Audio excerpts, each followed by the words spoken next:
Meneer de 60. Een natuurlijk middel tegen circulatieproblemen. Meneer schatting 78% van de Nederlands mannen boven de 60 jaar kampt met circulatieproblemen. Die hun intieme leven beïnvloeden, maar neem het de 10, weten niet dat er een gewoon, goedkoop en makkelijk verkrijgbaar voedingsmiddel bestaat, dat hun bloedsomloop op een natuurlijke en veilige manier kan verbeteren. Als arts met meer dan 25 jaar ervaring in preventief geneeskunde en de integrale zorg voor de volwassen man, moet ik u een ontdekking vertellen die het leven van duizenden patiënten heeft veranderd. Wat ik vandaag ga onthullen, lijkt misschien te simpel om waar te zijn, maar de resultaten die ik in mijn praktijk heb gezien, zijn indrukwekkend en wetenschappelijk bewezen. Voordat we beginnen, wil ik u verzekeren dat ik hier geen wonderen of magische oplossingen kom verkopen. Ik ben hier als zorgprofessional, toegewijd aan het aanbieden van wetenschappelijk onderbouwde informatie, die echt een verschil kan maken in uw kwaliteit van leven. Bent u een man boven de 60, of kent u iemand in die leeftijdscategorie, dan vraag ik u om de volgende minuten te besteden aan het zorgvuldig volgen van mijn woorden. De realiteit is hard, maar moet gezegd worden, veroudering brengt significante veranderingen met zich mee in het mannelijke circulatiesysteem. De aderen verliezen hun elasticiteit, het hart moet harder werken om het bloed rond te pompen, en de extremiteiten van het lichaam, inclusief de geslachtsorganen, ontvangen minder zuurstof en voedingsstoffen. Dit gaat niet alleen over seksuele prestaties, maar ook over algemene gezondheid, zelfvertrouwen, relaties en kwaliteit van leven. Gedurende mijn carrière heb ik duizenden mannen gezien, die beschaamd en gefrustreerd mijn praktijk binnenkwamen, denkend dat het normaal was om deze veranderingen te accepteren als een onvermijdelijk onderdeel van het ouder worden. Maar laat mij u dit zeggen, hoewel sommige veranderingen natuurlijk zijn, kunnen veel ervan worden voorkomen, verbeterd en zelfs ongedaan gemaakt met de juiste strategieën. De eerste grote fout die ik mannen dagelijks zie maken, is het negeren van de eerste signalen van circulatieproblemen. Ik ken Jan, 60 jaar, gepensioneerd bouwvakker uit Rotterdam. Jan was altijd een sterke hardwerkende man, die 3 kinderen met veel inzet heeft grootgebracht. Rond zijn 60ste begon hij te merken dat zijn benen sneller moe werden bij het traplopen. Hij had af en toe tintelingen in zijn voeten en geleidelijk aan begon zijn intieme leven eronder te lijden. Jan deed wat de meeste mannen doen, hij negeerde de symptomen. Hij dacht dat het vermoeidheid, ouderdom of stress was. Gedurende 2 jaar werden de symptomen steeds erger. Toen hij eindelijk naar mij toekwam, had hij al ernstige circulatieproblemen, die hadden kunnen worden voorkomen of geminimaliseerd als hij op tijd hulp had gezocht. Het goede nieuws: Jan heeft nu op 60-jarige leeftijd een uitstekende kwaliteit van leven, dankzij de veranderingen die we in zijn routine hebben aangebracht. Als u hierdoor verrast bent, wacht dan maar tot u hoort wat er nog komt. De tweede verwoestende fout is de overtuiging dat circulatieproblemen alleen maar iets voor oude mannen zijn, en dat er niets aan te doen is. Ik ken Pieter, 60 jaar, gepensioneerd accountant uit Amsterdam. Pieter was altijd nauwgezet met cijfers, maar verwaarloosde zijn eigen gezondheid. Hij rookte 30 jaar, stopte op zijn 55ste, maar de schade was al aangericht. Zijn vrouw, Maria, kwam wanhopig naar me toe, omdat Pieter een compleet andere persoon was geworden, teruggetrokken, geïrriteerd en intimiteit vermijdend. Pieter geloofde dat zijn toestand onomkeerbaar was. Hij had 2 artsen geraadpleegd, die hem gewoon medicijnen voorschreven, zonder advies over veranderingen in levensstijl. Toen ik Pieter uitlegde over de neuroplasticiteit van bloedvaten, en hoe de juiste voeding de vorming van nieuwe haarvaten kan stimuleren, begonnen zijn ogen weer te stralen. Vandaag de dag heeft Pieter niet alleen zijn circulatie verbeterd, maar is hij ook een voorbeeld geworden voor andere mannen in zijn gemeenschap. Zeer, met einend als u nog steeds met me meedenkt, en wilt ontdekken, wat dit revolutionaire voedingsmiddel is. De derde fout, die ik voortdurend zie, is onverantwoordelijke zelfmedicatie. Karel, 60 jaar, voormalig vrachtwagenchauffeur uit Eindhoven, begon zelf medicijnen te nemen, nadat hij erover had gelezen op internet. Karel was altijd een onafhankelijke man, gewend om zijn eigen problemen op te lossen. Toen hij circulatieproblemen kreeg, besloot hij dat hij zichzelf wel kon behandelen. 6 maanden lang nam Karel twijfelachtige supplementen, geïmporteerde medicijnen van onbekende herkomst, en volgde hij extreme diëten, die hij op online forums had gevonden. Het resultaat was desastreus. Hij ontwikkelde ernstige spijsverteringsproblemen, zijn bloeddruk schoot omhoog, en zijn circulatieproblemen werden aanzienlijk erger. Toen zijn dochter hem naar mijn praktijk bracht, was Karel fysiek en emotioneel uitgeput. Karels herstel was langzaam, maar gestaag. Eerst moesten we zijn lichaam ontgiften van alle ongeschikte stoffen die hij had ingenomen. Daarna hebben we een natuurlijk, veilig en wetenschappelijk bewezen protocol ingezet. Karel vertelde me onlangs dat hij zich op zijn 70ste beter voelt dan op zijn 6. Het verschil, juiste behandeling, en vooral het voedingsmiddel dat ik u ga onthullen. Maar voordat we zover zijn, moet ik het hebben over de vierde cruciale fout. De vierde fout, die ik zie bij volwassen mannen, is het niet begrijpen van het directe verband tussen voeding en bloedsomloop. Anton, 60 jaar, gepensioneerde leraar, uit Utrecht, had altijd een dieet dat hij gezond vond. Anton, at salads, vermeed gebakken voedsel en lette op zijn zoutgebruik. Maar hij maakte een fundamentele fout. Hij consumeerde niet de specifieke voedingsstoffen die nodig zijn om de mannelijke vaatgezondheid te behouden. Anton kwam geïntegreerd naar mijn praktijk. Zijn bloedonderzoek was normaal, zijn bloeddruk was onder controle, maar hij had circulatieproblemen die zijn kwaliteit van leven beïnvloeden. Toen we zijn dieet gedetailleerd analyseerden, ontdekten we dat het, ondanks dat het relatief gezond was, tekort kwam aan specifieke bioactieve stoffen, die de productie van stikstofoxide stimuleren, de stof die verantwoordelijk is voor de verwijding van de bloedvaten. Antons transformatie begon toen we het voedingsmiddel, dat ik zo dadelijk ga onthullen, aan zijn dagelijkse dieet toevoegden. Binnen 3 weken meldde hij significante verbeteringen. Na 2 maanden nam zijn vrouw contact met me op om haar dank te betuigen. Ze zei dat ze haar man van 40 jaar terug had. Anton had niet alleen zijn circulatie verbeterd, maar ook meer energie, vitaliteit en zelfvertrouwen gekregen. Als u zich afvraagt wat dit voedingsmiddel is, wacht dan nog even. De 5e fout, die ik vaak zie, is het negeren van een inactieve levensstijl. Jan, 60 jaar, gepensioneerd bankier uit Rotterdam, was altijd een actief persoon tot zijn pensioen. Na zijn pensionering ging Jan een volledig sedentair levensstijl leiden. Hij bracht het grootste deel van de dag door met televisie kijken, lezen of surfen op internet. Jan zag het verband niet tussen zijn fysieke inactiviteit en de circulatieproblemen die begonnen te ontstaan. Hij dacht dat hij zich geen zorgen hoefde te maken over lichaamsbeweging, omdat hij geen ernstige hartproblemen had. Toen hij mij opzocht, was Jan 15 kilo aangekomen in 2 jaar na zijn pensionering en had hij ernstige circulatieproblemen.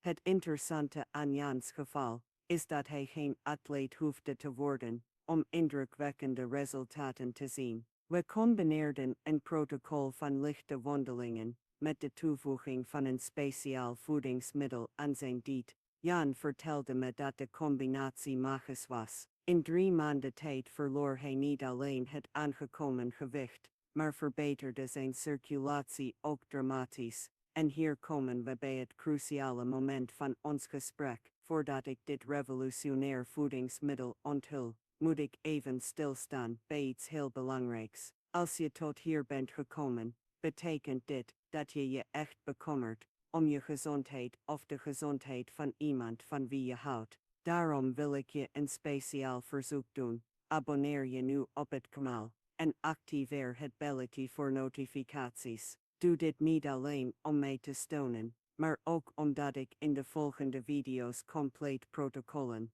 specifieke recepten en gedetailleerde significatieve mondertu facapten. Informatie die normaal gesproken honderden euro's kost aan particuliere consulten, zal ik gratis voor je beschikbaar stellen. Klik nu op abonneren, want je gezondheid kan niet wachten. Nu is het moment aangebroken waarop je hebt gewacht. Het voedingsmiddel dat ik zal onthullen is biet. Ja, de gewone biet, die je in elke supermarkt voor een paar euro per kilo kunt vinden. Maar let op, niet elke manier om biet te consumeren produceert de effecten die ik beschrijf. Je moet het op de juiste manier, in de juiste hoeveelheid en op het juiste moment consumeren. Biet is rijk aan natuurlijke nitraten, stoffen die ons lichaam omzet in stikstofoxide, het molecuul dat verantwoordelijk is voor de verwijding van de bloedvaten. Bij juiste consumptie kan biet de productie van stikstofoxiden met wel 300%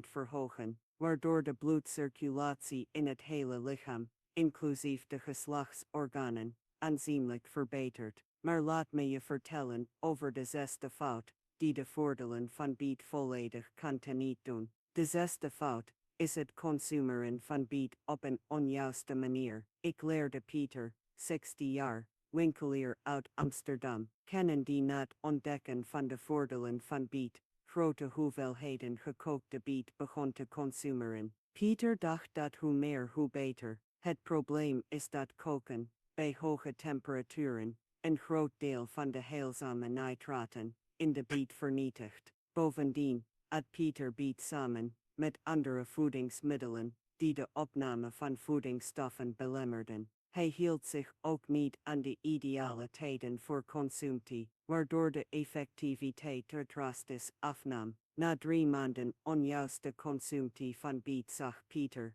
geen resultaten en stond hij op het punt op te geven. Toen ik Pieter adviseerde over de juiste manier om biet te bereiden en te consumeren, verschenen de resultaten binnen enkele weken. De bereidingswijze maakt al het verschil. Biet moet bij voorkeur rauw gegeten worden, als sap of gerast. Altijd op een lege maag of minstens 2 uur voor de belangrijkste maaltijden. De ideale hoeveelheid is 200 ml puur sap of 150, 2 keer per dag geconsumeerd. Overleg hierover eerst met uw arts, vooral als u medicijnen tegen hoge bloeddruk gebruikt. De zevende fout, die ik zie, is het niet begrijpen dat biet het beste werkt in combinatie met andere specifieke voedingsmiddelen. Karel, 60 jaar, gepensioneerd ingenieur uit Utrecht, begon biet correct te consumeren, maar zag niet de resultaten die hij verwachtte. Karel deed alles goed met betrekking tot biet, maar zijn algemene die ondermijnde de voordelen. Toen wij het compleet voedingspatroon van Karel analyseerden, ontdekten we dat hij grote hoeveelheden bewerkte voedingsmiddelen, geraffineerde suiker en transvetten consumeerde, die de positieve effecten van de nitraten in de biet neutraliseerden. Bovendien at Karel niet de cofactoren die nodig zijn om de nitraten efficiënt om te zetten in stikstofoxide. De oplossing was om een compleet voedingsprotocol voor Karel te creëren. Naast biet namen we voedingsmiddelen rijk aan vitamine zoals citroen en acerola op die de omzetting van nitraten versterken. We voegden ook voedingsmiddelen rijk aan antioxidanten toe, zoals rode bessen en donkergroene groenten, die stikstofoxide beschermen tegen afbraak. Het resultaat, Karel, meldde indrukwekkende verbetering in slechts 1 maand. Vermijd deze fout, zonder eerst een voedingsdeskundige te raadplegen. De 8e fout, en misschien wel de gevaarlijkste, is het niet overwegen van contra-indicaties en interacties met medicijnen. Anton, 60 jaar, gepensioneerd bij een gelijkwaardig bedrijf aan Petrobras, wonend in Amsterdam, begon grote hoeveelheden bietensap te consumeren. Zonder met zijn cardioloog te praten. Anton slikte medicijnen tegen hoge bloeddruk en wist niet dat biet het effect van deze medicijnen kon versterken. Een week nadat hij begon met de intensieve consumptie van biet, kreeg Anton een hypotensieve crisis te lage bloeddruk, die hem naar de eerste hulp bracht. De dienstdoende arts was gelukkig scherpzinnig en vroeg naar verandering in zijn voeding. Toen Anton biet noemde, de disciptes ere. De arts onmiddellijk de oorzaak van het probleem. Het verhaal van Anton had een gelukkig einde. Na een gesprek met zijn cardioloog kon hij zijn medicatie aanpassen en biet op een veilige en effectieve manier In zijn dieet opnemen. Tegenwoordig heeft Anton een beter gecontroleerd bloeddruk en meldt hij significante verbetering in zijn algemene circulatie. Maar deze ervaring leert ons een cruciale les. Maak nooit drastische verandering in je voeding zonder medisch advies. Vooral als je medicijnen slikt, deel dit met iemand die dit moet weten, want deze informatie kan levens redden. De negende en laatste val die ik vandaag zal behandelen, is het hebben van onrealistische verwachtingen over de rijkdom. Anton, 60 jaar, gepensioneerde boer uit Groningen, begon bieten te consumeren, in de hoop op onmiddellijke resultaten. Anton had online gelezen dat de effecten binnen 24 uur zichtbaar zouden zijn, en toen hij na de eerste dag geen veranderingen zag, raakte hij ontmoedigd. De realiteit is dat, hoewel sommige mensen binnen een paar dagen verbetering in hun bloedsomloop kunnen voelen, het volledige bietenprotocol minstens 4 tot 6 weken nodig heeft om significante resultaten te laten zien. Het lichaam heeft tijd nodig om zich aan de productie van stikstofoxide te verhogen en om nieuwe circulatiepatronen te laten ontstaan. Anton stond op het punt op te geven in de tweede week, maar zijn vrouw moedigde hem aan om door te gaan. In de vierde week begon hij de eerste verbetering op te merken. In de 8e week belde Anton me vol emotie om te vertellen dat hij niet alleen zijn bloedsomloop had teruggekregen, maar ook zijn zelfvertrouwen en levenslust. Vandaag, op 17-jarige leeftijd, is een van mijn meest trouwe patiënten en brengt hij altijd vrienden mee om het bietenprotocol te leren kennen. Nu u de belangrijkste fouten kent, laat ik u het compleet en veilige protocol delen voor het gebruik van bieten ter ondersteuning van uw bloedsomloop. Ten eerste moet u voor bieten kiezen, bij voorkeur biologisch, met een gladde huid en zonder vlekken. Verwelkte bieten of bieten met tekenen van bederf hebben een groot deel van hun actieve voedingsstoffen verloren. De ideale bereiding is het maken van versap. Was de biet goed, schil hem en snijd hem in stukjes. Doe hem in de blender met zo min mogelijk water, alleen genoeg om een verhomogeen sap te vormen. Zeef indien nodig, maar probeer zoveel mogelijk van het vruchtvlees te behouden, omdat het belangrijke vezels bevat. U kunt de biet ook rauw raspen en zo consumeren, gekruid met een beetje citroensap. Het tijdstip van consumptie is cruciaal. Drink het eerste glas bietensap onmiddellijk. Het wakker worden, op een lege maag. Wacht minstens 30 minuten voordat u koffie drinkt. of iets eet. Het tweede glas moet worden gedronken in de namiddag. Minstens 2 uur na de lunch en 2 uur voor het avondeten. De aanbevolen hoeveelheid is 2 ml puur sap per keer, 2 keer per dag. Dit komt overeen met ongeveer 1 gemiddelde biet per dag. Overdrijf niet met de hoeveelheid, want een te veel kan leiden tot gastro-intestinale klachten, en bij aanleg kan het leiden tot een onschuldige, maar esthetisch onaangename aandoening. genaamd betuur, waardoor de urine rood kleurt. Om de effecten te versterken, voegt u een paar druppels citroensap toe aan het bietensap. De vitamine C in citroenen helpt bij de omzetting van nitraten in stikstofoxide. U kunt ook een kleine hoeveelheid verse gember toevoegen, die aanvullende vaatverwijdende eigenschappen heeft. Tijdens de behandeling met bieten is het essentieel om een voorgebalanceerd dieet te volgen. Vermijd ultra-bewerkte voedingsmiddelen, te veel suiker, transvetten en overmatige alcoholconsumptie, omdat deze voedingsmiddelen de voordelen kunnen teniet doen. Neem nu niet andere voedingsmiddelen op die rijk zijn aan uw standen, zoals rode vruchten, donkergroene groenten, noten en omega-3 rijke vis. Adequaat hydratatie is ook essentieel. Drink minstens 2 liter per dag, verdeeld over de dag. Water helpt. Van bijen, mosnostok.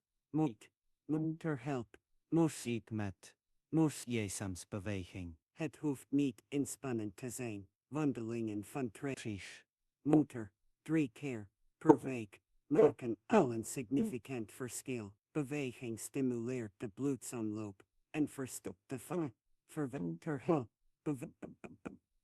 Het is belangrijk om uw reactie op de behandeling te volgen. Houd een eenvoudig dagboek bij, waarin u noteert hoe u zich elke week voelt. Let op verbetering in uw energie, slaapkwaliteit, energie voor dagelijkse activiteiten en natuurlijk de algemene bloedsomloop. Sommige te verwachten tekenen van verbetering in de eerste weken zijn het gemakkelijker lopen van lange afstanden, minder zware benen, betere slaapkwaliteit, meer ochtendenergie, geleidelijke verbetering van de algemene circulatie. Het is echter essentieel om op te letten op mogelijke bijwerkingen of contra-indicaties. Mensen met een voorgeschiedenis van nierstenen moeten bieten met mate consumeren, omdat ze rijk zijn aan oxalaten. Diabetici moeten hun bloedsuikerspiegel vaker controleren, omdat bieten natuurlijke suikers bevatten. Mensen met een lage bloeddruk moeten voorzichtig zijn en altijd onder medisch toezicht staan. Als u medicijnen gebruikt voor hypertensie, anticoagulantie of andere cardiovasculaire medicijnen, is het verplicht om met uw arts te praten voordat u begint met het bietenprotocol. Medicijninteracties kunnen gevaarlijk zijn als ze niet goed worden gecontroleerd. Zoek onmiddellijk medische hulp als u symptomen ervaart, zoals frequente duizeligheid, flauwvallen, hartkloppingen, pijn op de borst, kortademigheid of andere cardiovasculaire symptomen tijdens het gebruik van bieten. Een belangrijke tip: als u de smaak van pure bieten niet lekker vindt, kunt u ze mengen met ander fruit in het sap, zoals appels of wortelen. Maar onthoud dat bieten het belangrijkste ingrediënt moeten zijn. Voeg geen suiker of zoetstoffen toe, omdat deze de circulatoire voordelen kunnen belemmeren. Voor degenen die de resultaten willen maximaliseren, raad ik op en om een paar minuten per dag hun benen omhoog te houden. Ga op de grond liggen en til uw benen 10-15 minuten tegen de muur aan. Dit helpt de veneuze terugkeer en vult de effecten van bieten aan. Het bietenprotocol gaat niet alleen over het verbeteren van de bloedsomloop in de intieme delen. Het gaat over het verbeteren van uw algemene cardiovasculaire gezondheid, uw energie, uw zelfvertrouwen en uw kwaliteit van leven. De voordelen strekken zich uit tot het hele circulatiesteen, inclusief betere doorbloeding in de extremiteiten, minder vermoeidheid, betere cognitieve functie en meer algemene energie.